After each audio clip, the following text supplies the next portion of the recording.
আফাতুমিনুনা বিবা'দিল কিতাবি ওয়া তাকফুরুনা বিবা'দ, আমি আল্লাহর দেওয়া কোরআনের কিছু মানবে আর কিছু মানবে না। যদি তোমাদের মন মানসিকতা, মেন্টালিটি, সমাজ ব্যবস্থা যদি এমন হয় যেটা আমাদের সুবিধায় পড়বে সেইটা মানবো, বিশ্বাস করব, বাকিগুলো মানবো না। এরকম মানুষ নাই সমাজে? কথা বলেন না। সমাজে দেখবেন পবিত্র কোরআন নামাজের ওয়াজ আছে না ভাই? নামাজের কথা নাই কোরআনে? হুজুর ওয়াজ করতে করতে শহীদ হয়ে যাবে, কারো কোনো সমস্যা আছে? রোজার কথা, হজের কথা, যাকাতের কথা সব আলোচনা আছে, মাগার এই আলোচনা হলে কোনো সমস্যা নাই, হুজুর ওয়াজ করেন, এগুলো খুব মজা লাগে।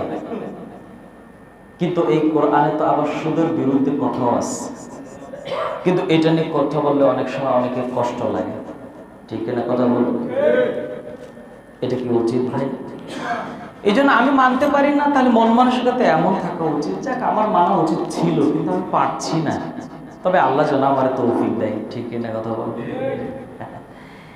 ঠিক এই কথাটাই আল্লাহ বলছেন। যদি এমন হয় তাহলে শুনে রাখো কি হবে। আল্লাহ তাআলা বলেন, ফামা জাযাউ মান ইয়াফআলু যালিকা মিনকুম ইল্লা খিজয়ুন ফিল হায়াতিদ দুনিয়া। এই দুনিয়াতেই আল্লাহ তোমাদের মুসলমানদেরকে একটা অপমানকর আর লাঞ্ছনাকর একটা জীবন দান করবেন, বলেন নাউজুবিল্লাহ। فما جزاء من يفعل ذلك منكم إلا خزي في الحياة الدنيا। যদি অবস্থাটা এমন হয় তাহলে দুনিয়াতে লাঞ্ছনাকর জীবন তোমাদের পরিণত হবে। ويوم القيامة يردون إلى أشد العذاب। আর পরকালের বিষয়টা তো আছেই, ওয়ায়ুরাদ্দুনা, আমি সবাইকে নিয়ে যাব ওই দিকে, ইলা আশাদ্দিল আযাব, কঠিন আযাবের দিকে। তো এই জন্য ভাই এই কোরআনের উপর পুরো 30 পারা কোরআনের উপর ঈমান আমাদের সকলের আছে তো? পুরো 30 পারা কোরআনে আমরা মানার চেষ্টা করব তো ইনশাআল্লাহ। মনে এই অনুশোচনা থাকা দরকার, ঠিক না? যে আমারও এটা মানা দরকার কিন্তু আমি পারতেছি না, অন্যায়ের প্রতিবাদ আমারও করা দরকার, আমি পারতেছি না, তবে কেউ করতেছে তো করুক, সাহায্য, সহযোগিতা এবং সহায়তা করার দরকার, কেউ হল ঠিক না? সবার দ্বারা তার সব কাজ হয় না, সবাই পারেও না। হ্যাঁ, এই জন্য আমরা কোরআনের পক্ষে থাকবো ইনশাআল্লাহ। আল্লাহ আমাদের সকলকে ঈমানি হিম্মত, ঈমানি তৌফিক, ঈমানি জজবা আল্লাহ দান করুন, সকল আমিন। আওসানি রাসূলুল্লাহ সাল্লাল্লাহু আলাইহি ওয়াসাল্লাম বিআশরি কালিমাত। নবীজি সাল্লাল্লাহু আলাইহি ওয়াসাল্লাম আমাকে 10টি ওসিয়ত করলেন। 1 নম্বর ওসিয়ত হলো, ইয়া মুআজ লা তুশরিক বিল্লাহি শাইআ।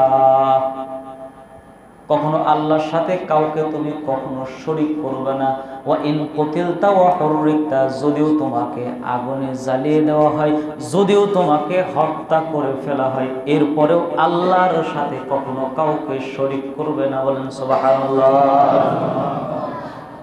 তার মানে বিষয়টা কতটা গুরুত্বপূর্ণ। প্রয়োজনে যদি তোমাকে আগুনে জ্বালিয়েও দেওয়া হয়, প্রয়োজন এটা বেছে নেওয়া ভালো। এমনকি তোমাকে যদি হত্যাও করে ফেলে দেওয়া হয়, এটাও তোমার জন্য ভালো, কিন্তু এরপরেও আল্লাহর সাথে অন্তত কাউকে শরীক। শিরিকটা আবার কয়েক ভাবে হয়।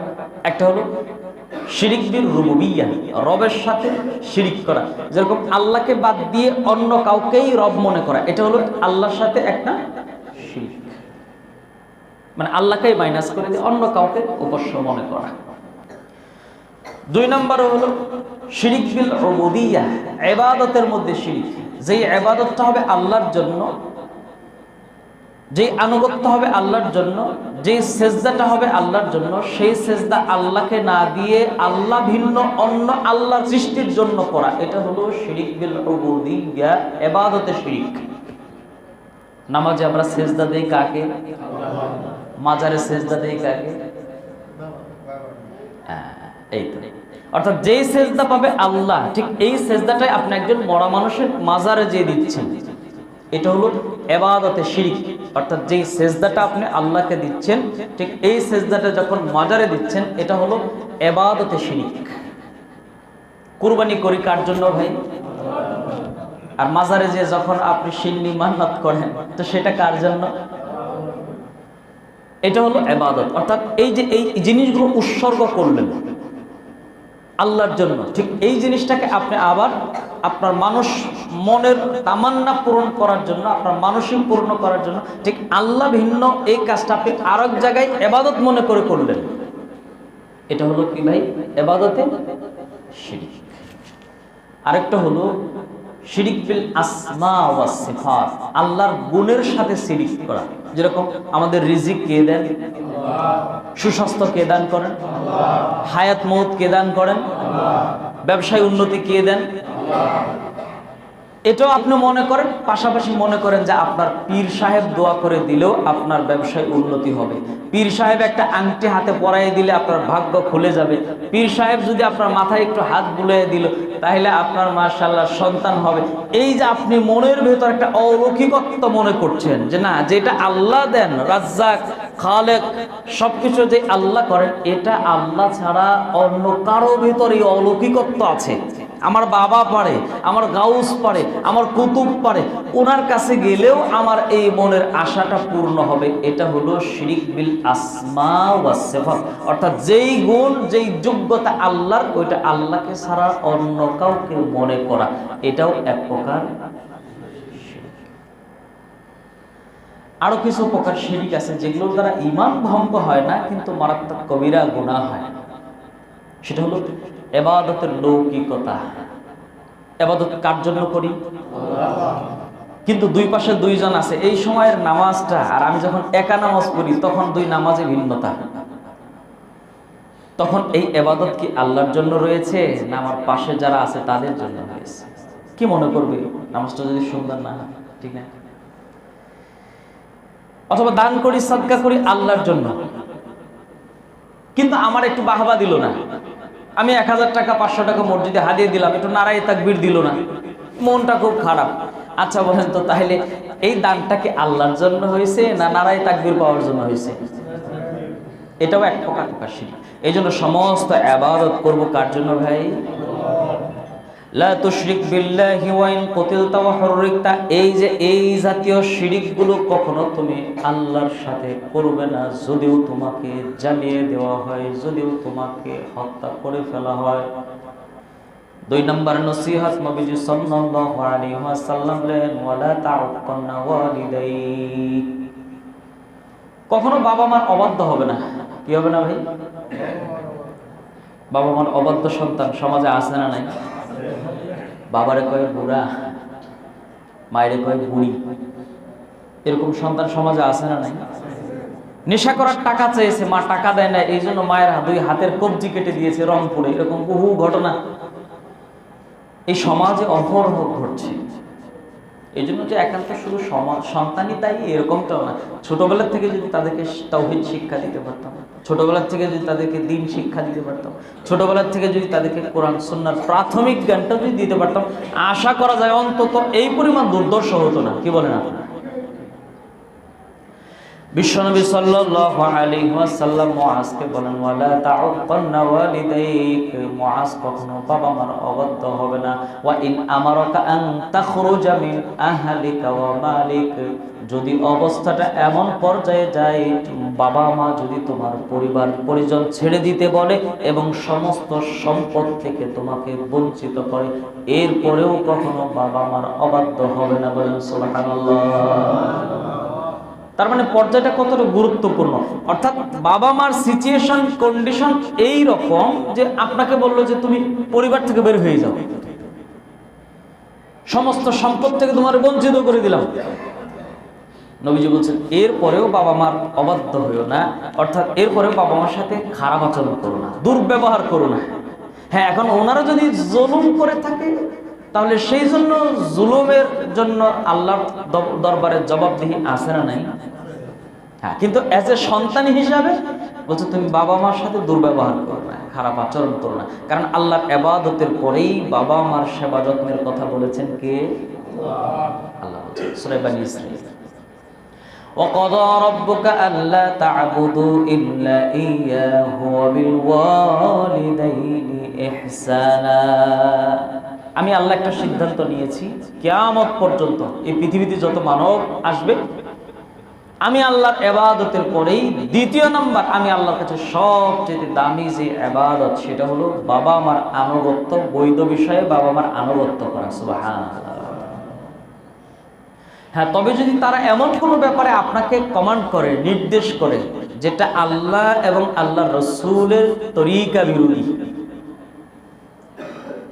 যদি কি করে ভাই, এমন কোনো কাজের নির্দেশ করে বাবা মা, যেটা যেই কাজের মাধ্যমে আল্লাহ এবং আল্লাহর রাসূলের সুন্নাতের খেলাফ হয়, আল্লাহর অবাধ্য হতে হয়।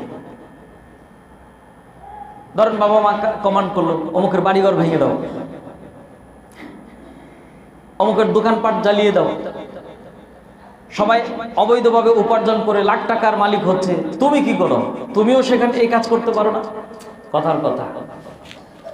এই ক্ষেত্রে কি বাবা মার আনুগত্য করা যাবে?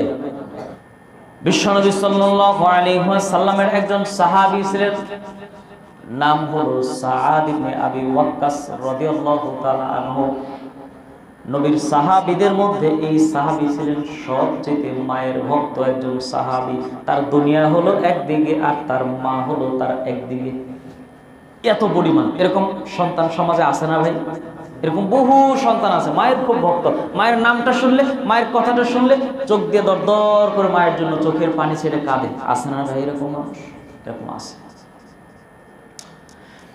এই সাআদ ইবনে আবি ওয়াক্কাস রাদিয়াল্লাহু তাআলা আনহু নবীর সাথে সংস্পর্শ, নবীর দরবারে যান আসেন, কিন্তু সাআদ ইবনে আবি ওয়াক্কাসের মা ছিল মুশরিকা, তখনও তিনি ইসলাম ধর্ম গ্রহণ করেন নাই, যার কারণে এই জিনিসটা উনি পছন্দ করতেন না যে সাআদ ইবনে আবি ওয়াক্কাস তিনি নবীর কাছে যাবেন আসবেন, নবীর সাথে বন্ধুত্ব রাখবেন, এটা সাআদের মা পছন্দ করে না। একদিন এই মায়ের ভক্ত সন্তানকে মা ব্ল্যাকমেইল করলো কোরআনের আয়াত দিয়ে। বলছে তুমি তো কোরআনে বিশ্বাস করো? বলছে হ্যাঁ। নবীর উপর ঈমান এনেছো? তো বলছে হ্যাঁ। বলছে তোমার ধর্মগ্রন্থ তোমার কোরআনই বলছে। সূরা বনী ইসরাঈলের এই আয়াতটা শুনাইছে, ওয়া ক্বাদা রাব্বুকা আল্লা তা'বুদু ইল্লা ইয়্যাহ। আমি আল্লাহর সিদ্ধান্ত, কিয়ামত পর্যন্ত মানুষগুলো আমি আল্লাহর ইবাদত করবে, ওয়াবিল ওয়ালিদাইনি ইহসানা, এবং বাবা মার সাথে উত্তম আচরণ করবে, বাবা মার আনুগত্য করবে। কাছে তোমার ধর্মীয় গ্রন্থই তো তোমাকে বলতেছে যে বাবা মার আনুগত্য করতে হবে। কাছে আমি তোমার মা বলতেছি আমি তোমার নবীর সাথে তোমার এই চলাফেরা, বন্ধুত্ব, এটা আমি পছন্দ করি না। কাছে তোমার ধর্মীয় গ্রন্থ যদি তুমি মেনে থাকো, তাহলে তুমি নবীর সাথে আর কোনো ধরনের সম্পর্ক রাখতে পারবা না, আমার অবাধ্য হতে পারবে না। একটু বেকায়দা হয়েছে না এখন? কারণ কোরআনই তো আছে, বাবা মার অবাধ্য হওয়া যাবে না। কাজটা আমি এটা পছন্দ করি না, কাজটাই তুমি নবীর সাথে কোনো বন্ধুত্ব রাখতে পারবে না। এই জন্য প্রথমেই বললাম, তিনি তো একদিকে তার দুনিয়া, একদিকে তার মা। এমন মায়ের ভক্ত একজন সন্তান সাআদ ইবনে আবি ওয়াক্কাস রাদিয়াল্লাহু তাআলা আনহু পড়েছেন বড় বেকায়দায় নবীজি সাল্লাল্লাহু আলাইহি ওয়াসাল্লামকে সমস্ত ঘটনা খুলে বললেন, ওগো নবীজি, এখন আমার জন্য কি করণীয়? যদি মায়ের আনুগত্য করি তাহলে আমাকে কোরআন বাদ দিতে হয়, আপনি নবীকে বাদ দিতে হয়, আল্লাহর উপর ঈমান বাদ দিতে হয়, তার ধর্মের উপর অনুসরণ করে মুশরিক হয়ে থাকতে হয়। যদি মাকে অনুসরণ করি তাহলে আমার জান্নাত আমার থেকে হাতছাড়া হয়, আর যদি জান্নাত গ্রহণ করি তাহলে আমার মা আমার প্রতি অসন্তুষ্ট হয়। ওগো নবীজি, আমি পড়েছি এক মহা যন্ত্রণায়, বড় বেকায়দায়, এই মুহূর্তে আমার করণীয় কি? নবীজি সাল্লাল্লাহু আলাইহি সাল্লামকে যখন এই সাআদ ইবনে আবি ওয়াক্কাস এই কথা বললেন, তখন আল্লাহ তাআলা একটা আয়াত নাজিল করে দিলেন এর সমাধানে। সুবহানাল্লাহ। আল্লাহ বলেন, ওয়া ইন জাহাদাকা আলা আন তুশরিকা বিমা লাইসা লাকা বিহি ইলমুন ফালা তুতি'হুমা ওয়া সাহিবুহুমা ফিদ দুনিয়া মা'রুফা। আল্লাহু আকবার। আল্লাহ তাআলা বলেন, যদি এমন কোনো বিষয়ে বাবা মা তোমাকে কমান্ড করেন, নির্দেশ করে, যে কাজটা বাবা মার কথা অনুযায়ী করতে গেলে আল্লাহর অবাধ্যতা হতে হয়, ফালা তুতি'হুমা, তাহলে এই কথায় বাবা মার আনুগত্য করা কি করা যাবে না? আনুগত্য করা। তবে এই যে আনুগত্য যে করবা না, এটার মধ্যেও কিন্তু ধমকের ভাব আছে। এটা কিন্তু ধমকের সাথে বলা যাবে না এটা আমি করতে পারবো না। ফালা তুতিউহুমা ওয়া সাহিবুহুমা ফিদ দুনিয়া মারুফা। তবে তাদের আনুগত্য যে করবে না, এই না করার কথাটাও বলতে হবে মারুফের সাথে, অত্যন্ত বিনয় এবং অত্যন্ত শ্রদ্ধার সাথে। সুবহানাল্লাহ। মানে এক্ষেত্রেও আপনি বেয়াদবি করতে পারবেন না, এক্ষেত্রেও ওয়াসাহিবুহুমা ফিদ দুনিয়া মারুফা, এবং তাদের উভয়ের সাথে আপনাকে উত্তম আচরণের মাধ্যমে বলতে হবে, প্রকাশ করতে হবে। মা যে কাজটা আপনি বলেছেন আমি মা এই কাজটা করতে পারবো না। বাবা আপনি আমাকে যে বিষয়টা নির্দেশ করছেন এটা আল্লাহ এবং তার রসুলের সুন্নাহ বিরোধী, এটা কোরআন বিরোধী, এটা করলে আমার আল্লাহ অসন্তুষ্ট হয়, এটা করলে আমার হাত থেকে জান্নাত ছুটে যায়, কাছে এই অন্যায় কাজটা বাবা আমি করতে পারবো না। ইসলাম কত সুন্দর, একটা বিষয়ে আপনি ভিন্ন মত পোষণ করছেন, তবে সেটাও কত উত্তমতার সাথে, ঠিক কিনা? বিশ্বনবী সাল্লাল্লাহু আলাইহি ওয়াসাল্লাম মুআজকে বললেন, মুআজ ওয়ালা তাউক্কান্না ওয়ালিদাইক, কখনো বাবা আমার অবাধ্য হবে না।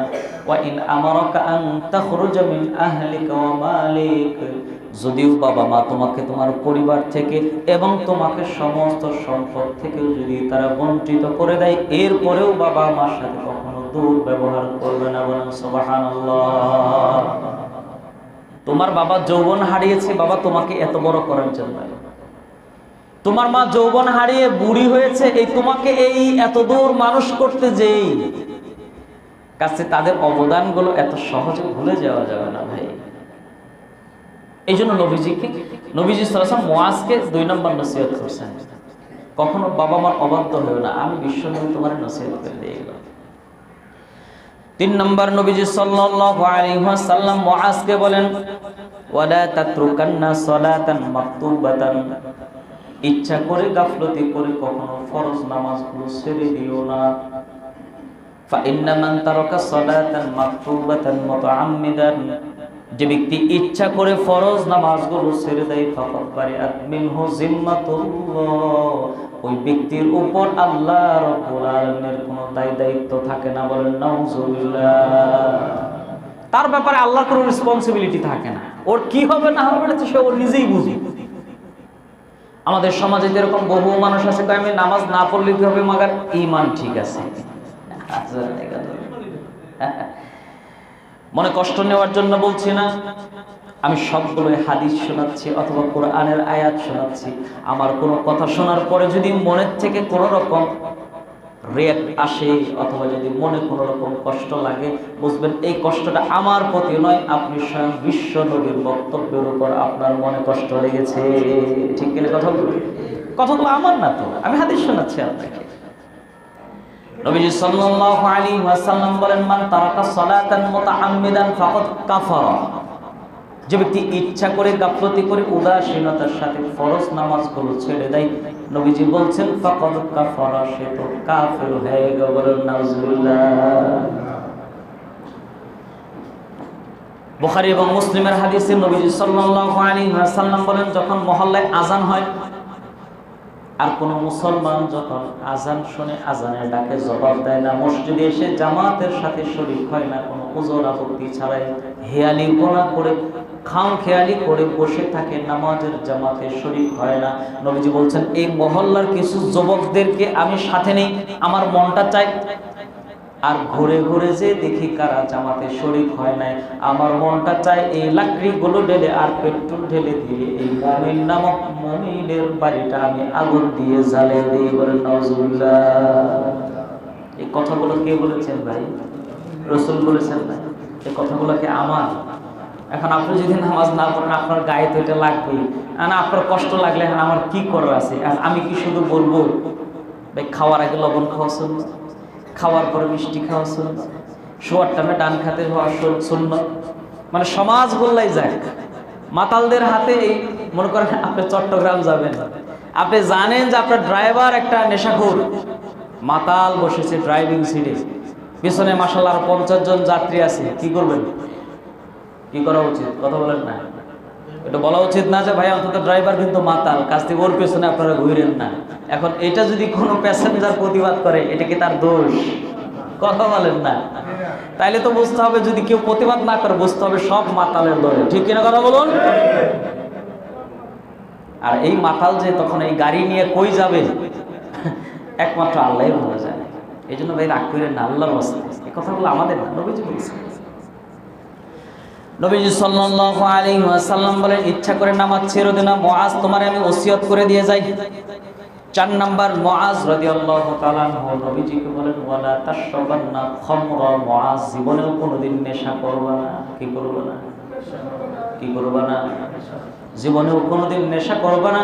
কারণ কি? মুআজ শুনে রাখো, ফা ইন্নাহু নাসুকুল্লি ফাহিশাতিন, কারণ এই নেশাটা হলো সকল অশ্লীলতা এবং সকল গুনাহের মূল।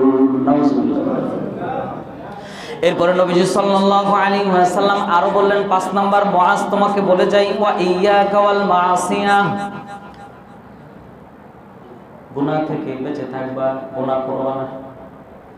কারণ কি? যদি তুমি গুনাহ করতে থাকো, ফা ইন্না বিল মাসিয়াতি হাল্লা সাফাতুল্লাহ, যখন সমাজে ব্যাপকভাবে গুনার সয়লাভ হয়, তখন আল্লাহ রাব্বুল আলামিন প্রদত্ত কিছু আযাব ওই মহল্লা, ওই এলাকার উপর আরোপিত হয়। বলেন নাউজুবিল্লাহ। এই জন্য যথাসম্ভব গুনাহ থেকে বেঁচে থাকার চেষ্টা করবা, তখন এটা জুলুম হয় না। কারণ আপনি যাকে খাওয়াচ্ছেন, পড়াচ্ছেন, সব কিছু করছেন, সে যদি আপনার নাফরমানি করে আর তখন আপনি রাগ করে যদি 2টা চড় থাপ্পড় দেন, এটা কি জুলুম হয় না? এটাই ইনসাফ। কথা বলেন না। আপনার স্ত্রী, আপনার সন্তান, আপনার ছেলে মেয়ে, ওদের জন্য কি না করেছেন জীবনে, শুধু একটা কথা বলেছেন যে বাবা এই কাজটা একটু করো, করলো না, বরং আরো উল্টা নাফরমানি করলো, করবো না, তো কি করবা? স্বাভাবিকলি মনে একটু কষ্ট লাগাটা, কি বলেন, এটা আসার কথা না ভাই? এই জন্য নবীজি সাল্লাল্লাহু আলাইহি ওয়াসাল্লাম মুআজকে বলছেন, ওয়া ইয়্যাকা ওয়াল মাসিয়া, যথাসম্ভব গুনাহ থেকে বেঁচে থাকার চেষ্টা করবা। কারণ কি? ফা ইন্না বিল মাসিয়াতি হাল্লা সাফাতুল্লাহ, কারণ এই সমাজে যখন মানুষের গুনার পরিমাণটা বেড়ে যায়, তখন আল্লাহর আযাবটা সমাজের উপর আসে। এখন বলেন তো, কোনটা গুনাহ কোনটা গুনাহ নয়, এটা বলবে কে? রাজনৈতিক নেতৃবৃন্দ না এদেশের উলামায়ে কেরাম? জানতে হবে না তাহলে কোনটা গুনাহ? জানলামই না যে আমি কোনটা গুণটা, তাহলে তো আমি তো দেদারসে সব কাজকে বৈধ মনে করে করতে থাকবো, আর যার কারণে আযাব আসবে তো কাজ থেকে উলামায়ে কেরাম তো জানাবেই। জানাবে না ভাই যে বাবা মার সাথে অবাধ্য হওয়া এটা একটা অন্যায়, বেনামাজি হওয়া এটা একটা অন্যায়, নেশা মাদকতা একটা অন্যায়। এই জন্য এগুলো তো তারা করবে, আর এই দায়িত্বটা সব আল্লাহ তাদেরকে দিয়েছেন কোরআন এবং নবীর মাধ্যমে। ঠিক এর কথা বলুন।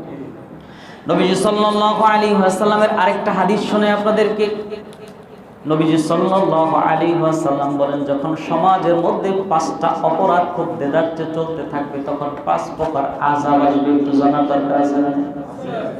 5টা অপরাধ সমাজে খুব ব্যাপকভাবে যখন সয়লাভ হবে, অটোমেটিকলি হাজার প্রিভেন্ট করতে চাইলেও পারবে না, তোমরা এটা আসবেই। 1 নম্বর, নবীজি বলেন, লাম তাজহারিল ফাহিশাতু বিকাওমিন ক্বাত্তু হাত্তা ইউ'লিনু ইল্লা ফাশা ফীহিমুত তাউন ওয়াল আওজাউ আল্লাতী লাম তাকুন মাযাত ফী আসলাফিহিম আল্লাযীনা মাযাউ। হাদিস। নবীজি বলছেন, সমাজে যখন খুব বেপরদা বাড়বে, অশ্লীলতা বাড়বে, জিনা ব্যভিচার বাড়বে, সমাজে যখন বিবাহ ছাড়াই লিভ টুগেদার বাড়বে, এই অশ্লীলতার সয়লাভ যখন সমাজে বাড়বে, তখন বিভিন্ন মহামারী সমাজে আসবে, বিভিন্ন অসুখ বিসুখ আসবে। যতক্ষণ এইটা দূর না হবে, ততক্ষণ এই মহামারীর সাথে যুদ্ধ করেও সহজে এত পারা যাবে না। ডেঙ্গুর নামে মহামারী আছে না নাই? করোনার নামে মহামারী আছে না নাই? এই জন্য এরকম বহু, নবীজি সাল্লাল্লাহু আলাইহি ওয়াসাল্লাম বলছেন, এমন সব অসুখ বিসুখ এই এলাকা, এই মহল্লা, ওই রাষ্ট্রের উপর আসবে, যার নামও তোমরা দাদার ঘরে বাবার ঘরে কখনো শোনো নাই। এরকম অসুখ বিসুখ আছে না ভাই? এ কথা কি আমার কথা না, নবীজি বলছেন? 2 নম্বর, বিশ্বনবী সাল্লাল্লাহু আলাইহি ওয়াসাল্লাম বলেন, ওয়ালাম ইয়ানকুসুল মিকালা ওয়াল মিজানা ইল্লা উখিযা বিসসিনিন। সমাজে যখন মানুষ খাদ্যে ভেজাল দিবে, ওজনে কম দিবে, খাবারের ইত্যাদি নিয়ে মানুষ যখন সিন্ডিকেট করে জনসাধারণকে দুর্ভোগের মধ্যে ফেলবে, তখন আল্লাহ তাআলা তোমাদের জীবনযাত্রাকে কঠিন করে দিবেন। বুঝছেন তো? এই অপরাধটা কি সমাজে আছে? ওজনে কম দেওয়া, খাদ্যে ভেজাল দেওয়া, বাজারটাকে সিন্ডিকেট করে মানুষের মধ্যে হয়রানি করা, এই কথা কি ভাই রাজনৈতিক কথা না? আমি হাদিস শোনাচ্ছি আপনাকে। নবীজি বলেন তখন ইল্লা উখিযা বিসসিনিন, তোমাদের জীবনযাত্রা কঠিন করে দিবেন, জীবনযাত্রা কঠিন হবে। অশিদ্দাতিল মাউনা, এবং মানুষগুলো তখন হয়রান পেরেশান হবে। বাড়ি আছে, গাড়ি আছে, এরপরেও মনে হয় যেন একটা অশান্তি, একটা উৎকণ্ঠা এদের ছাড়বে না। এরকম পেরেশানি বুঝি মানুষের দিলে নাই এখন? এরপর নবীজি সাল্লাল্লাহু আলাইহি ওয়াসাল্লাম বলেন ওয়া জাওয়ারিস সুলতানি আলাইহিম, আল্লাহ তোমাদের উপর তখন জালেম সরকার চাপায়া দিবেন। বলেন নাউজুবিল্লাহ। এগুলো বললেই তো অনেকে রাগ করে, কারণ আপনি এগুলো বলবেন কে? ভাই তাহলে আমি কি বলতাম? হাদিস কেমন বলতে পারবো না? কথা বলবেন না, এই জন্য আল্লাহর রাস্তায় রাগ করেন না। হ্যাঁ, এই জন্য মানতে না পারি যে আফসোস করা দরকার, না আমার এগুলো আসলে মানা দরকার ছিল। খাদ্যে কম না দেওয়া, ওজনে খাদ্যে ভেজাল না দেওয়া, ওজনে কম না দেওয়া, খাবারে ফরমালিন না দেওয়া, বাজার সিন্ডিকেট করে একচেটিয়া আমি নিজেই লাভবান হওয়ার জন্য খাটের নিচে শত শত গ্যালন তেল আটকে রাখা, এগুলো আমার দ্বারা আসলে উচিত হয়নি। এর জন্য আমি সমাজে এই আযাব গজবের কারণে দায়ী। কাছে আমার আফসোস অনুতাপ করে আল্লাহর দরবারে সেজদায় করে রাত ভর কান্নাকাটি করে তওবা করা দরকার ছিল। ঠিক কিনা কথা বলুন? কিন্তু উল্টা হয়েছে কি জানেন? বলতে পারবেন না। বলবেন কেন আপনি? আল্লাহ আমাদেরকে বোঝার তৌফিক দান করুন, আমিন। বলতে পারবেন না। এরপরে বিশ্বনবী সাল্লাল্লাহু আলাইহি ওয়াসাল্লাম বলেন 3 নম্বরে ওয়ালাম ইয়ামনাউ যাকাতা আমওয়ালিহিম ইল্লা মুনিয়াল ফাতরাতা মিনাস সামা। নবীজি বলছেন যারা ধনী মানুষ আছে, গরিবেরও তাদের সম্পদের মধ্যে একটা হক আছে, কারণ আল্লাহ তাদের মাধ্যমে গরিবেরও অর্থ তাদের মধ্যে রেখেছে। যখন ধনীরা যাকাত দিবে না, এই যাকাত দেওয়াটাকে জরিমানা মনে করবে। এত কষ্ট করে টাকা কামাইছি, পয়সা করছি, এই বছর শেষে আবার শতকরা লাখে 2.5%, এই 2025 করে টাকা আবার গরিবকে দিয়ে দিতে হবে।